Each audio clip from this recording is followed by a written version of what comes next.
Yan, yung dating basketball court para ng palaisdaan. At ito yung mga bahay na ibinandona na lang. Good morning.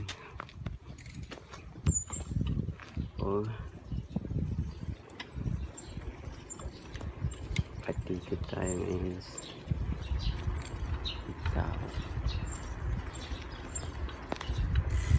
dito tayo ngayon sa loob ng Constantino.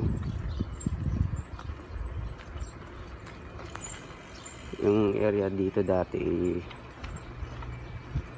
bahay nito, ngayon hindi na, tinaasan na yung kalsada kaya hindi na umaabot yung tubig sa kalsada. Yung ibang bahay dito ay tinaasan din nila, pero dati bahay nito ayan.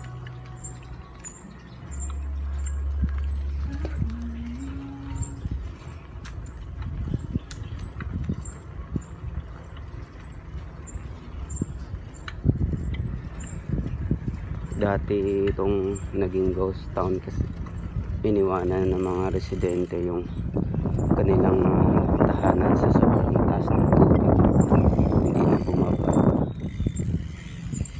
Diyan may palaisdaan din dun.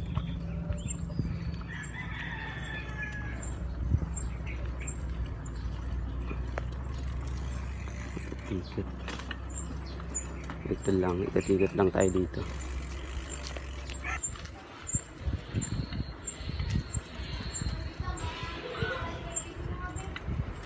May piso nito. Ayan, yung dating basketball court para ng palaisdaan.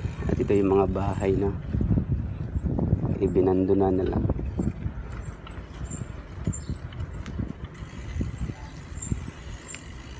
Hindi na nila napagawa yung bahay nila. Madami mga bahay dito na iniiwan na lang.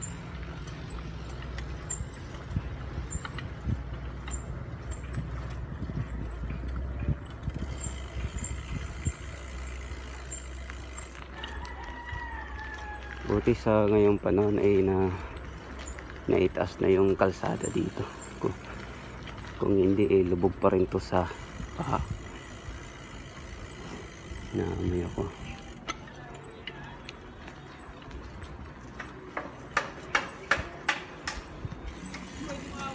So ngayon dito naman tayo sa kabilang street.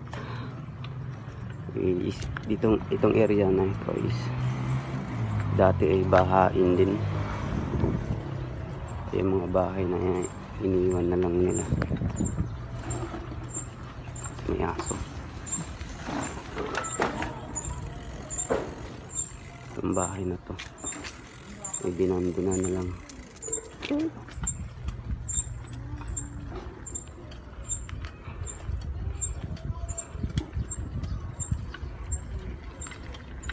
Pero madami pa rin na mga nakatira dito. Ayan. Gulat ko.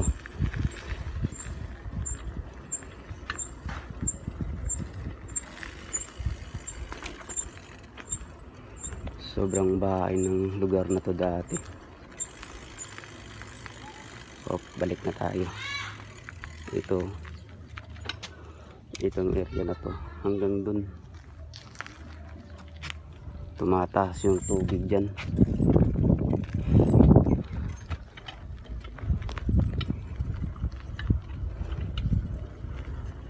Kaya yung mga bahay dito tinataasan nila para hindi abutin. Kasama din yung area na to. Naalala ko dito yung bahay ng amo ko dati. Ayan. Yung ibang bahay iniwanan na lang.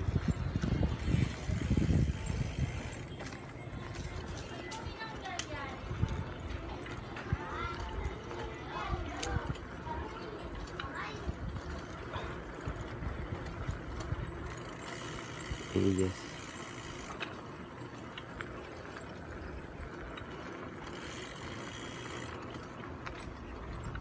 Ayan yung bahay ng amo ko dati. Pinagawa na niya.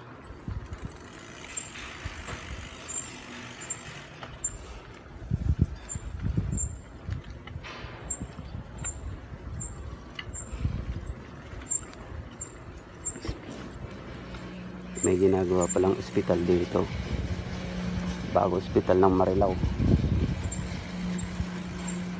Yan, kambing. Yan, itong sports stadium dati ng Marilao, binabaha na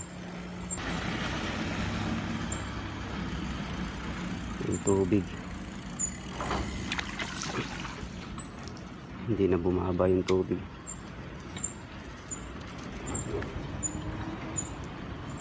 Constantino Avenue.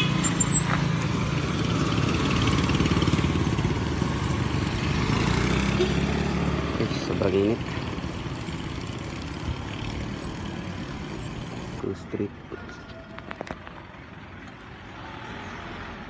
Yun yung dating basketball court ng Constantino dati, hindi na ginagamit.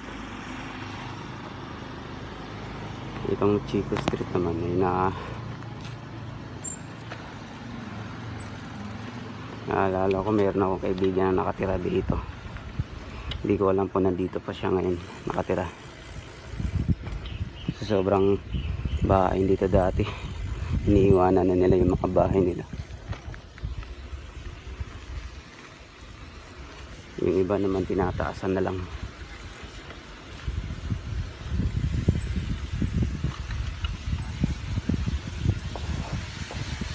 Dito yung area na to, sobrang napakabahain dito.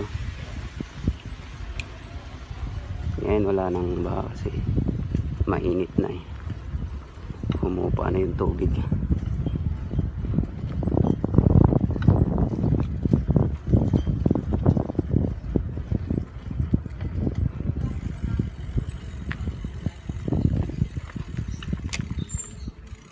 Okay, balik na tayo. Gumawa na sila ng water pump dito.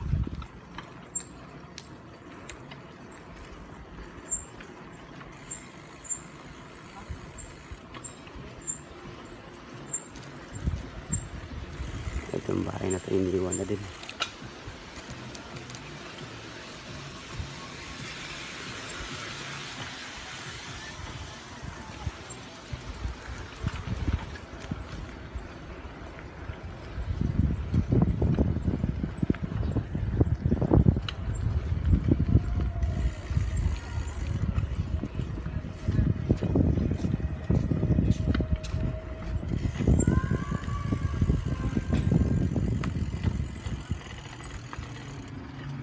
Aso. Ay ko.